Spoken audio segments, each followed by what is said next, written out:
আরসিবির কাছে অনেক বড় সুযোগ ছিল। আইপিএলে ৪৯ রানের যে রেকর্ডটা হয়ে আছে আরসিবির নামে, সেই রেকর্ডটা দিল্লি ক্যাপিটালসকে দেওয়ার অনেক বড় একটা সুযোগ তৈরি হয়ে গিয়েছিল কালকে। ৮ রানে ৬টা উইকেট ফেলে দিয়েছিল দিল্লি ক্যাপিটালসের, এবং তখন অনেক বড় সুযোগ ছিল কি ৪৯-এর আগেই কিন্তু অল আউট করতে পারত দিল্লি ক্যাপিটালসকে, কিন্তু রাজাত পাতিদারের ক্যাপ্টেন্সির মিস্টেকের জন্যই কালকে হয়তো দিল্লি ক্যাপিটালস ৪৯টা পেরিয়ে গিয়েছিল এবং ৭৫ রানে অল আউট হতে পেরেছিল। ৩ ওভার করে করিয়ে তাদেরকে থামিয়ে দিয়েছিল রাজাত পাতিদার, এবং রোমারিও সাইফার্টকে ২ ওভার করিয়ে দিয়েছিল তারপরে। তো সেখানেই সব থেকে বড় মিস্টেক করেছিল আমার মনে হয়।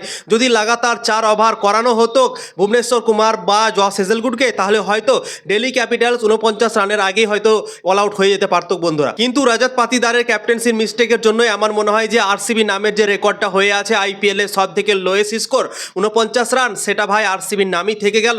কালকে দিল্লির নামে হতে পারত সেই কম স্কোর, সব থেকে আইপিএলের লোয়েস্ট স্কোর দিল্লির নামে হতে পারতো, কিন্তু আরসিবি নামে যেটা ছিল সেটাই থেকে গেল বন্ধুরা।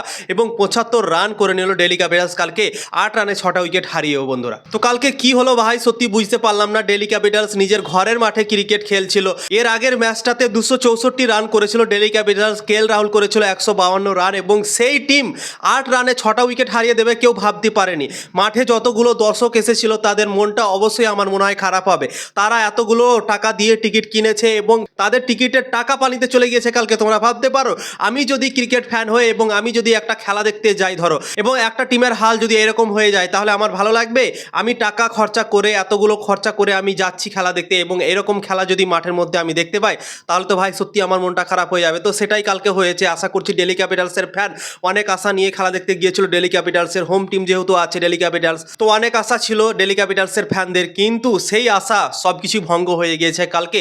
দিল্লি ক্যাপিটালসের ফ্যানদের মন খারাপ হয়ে গেছে কালকে। এক তো টাকা লস হয়েছে, কিন্তু এমন খেলা খেলেছে দিল্লি ক্যাপিটালস কালকে, এত বাজে খেলা খেলেছে কি সত্যি ভাই সবার মন খারাপ করে দিয়েছে। আমাদের তো ভাই টিভিতে দেখেই অনেকটা মন খারাপ হয়ে গিয়েছে। তো তোমরাই ভাবো ভাই যারা খেলা দেখতে গিয়েছে মাঠের মধ্যে তাদের কতটা মন খারাপ হবে। তো সত্যি খুবই খারাপ লাগলো কালকে দিল্লি ক্যাপিটালসের যা পারফরমেন্স হয়েছে।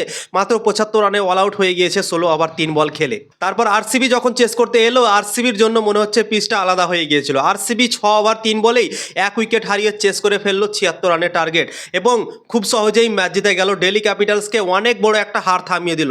১৩.৫ ওভারে ম্যাচ হেরে যাওয়া মানে তোমরা বুঝতে পারছো ১৩.৫ ওভার বাকি ছিল আরও, এবং তারপর ম্যাচ হেরে গেল। তো দিল্লি ক্যাপিটালসের রান রেট কতটা মাইনাস হলো তোমরা নিজেই ভাবতে পারো ভাই। তো সত্যি খুবই খারাপ লাগলো কালকের দিল্লি ক্যাপিটালসের পারফরমেন্সে। এতটা আমরা আশা করিনি। এর আগের ম্যাচটাতে ২৬৪ রান করেছিল। সবাই ভেবেছিল কি হয়তো এই ম্যাচটাতেও ভাই আতশবাজি হতে পারে, অনেকগুলো রান হতে পারে, এবং পিচটাও কিন্তু সেরকমই ছিল, রানেরই পিচ ছিল। কিন্তু দিল্লি ক্যাপিটালসের ব্যাটাররা খারাপ ব্যাটিং করেছে, এবং আরসিবির বোলাররাও কিন্তু জবরদস্ত বল করেছে, লাইন লেনে বল করেছে, এবং বলকে উছালও উঠিয়েছে। আমরা দেখলাম ভুবনেশ্বর কুমার সুইং করিয়েছিল, জস হেজেলউড উছাল উঠিয়েছিল বলকে, এবং তারপর এই দুজন নিজের ক্লাসের জন্য উইকেট পেয়েছিল কালকে, এবং দিল্লির ব্যাটসম্যানদের চারোখানে চিৎ করে দিয়েছিল কালকে। দিল্লির ব্যাটসম্যানরা বুঝতে পারছিল না কি এটা ভাই টি-20 ম্যাচ চলছে না টেস্ট ম্যাচ চলছে।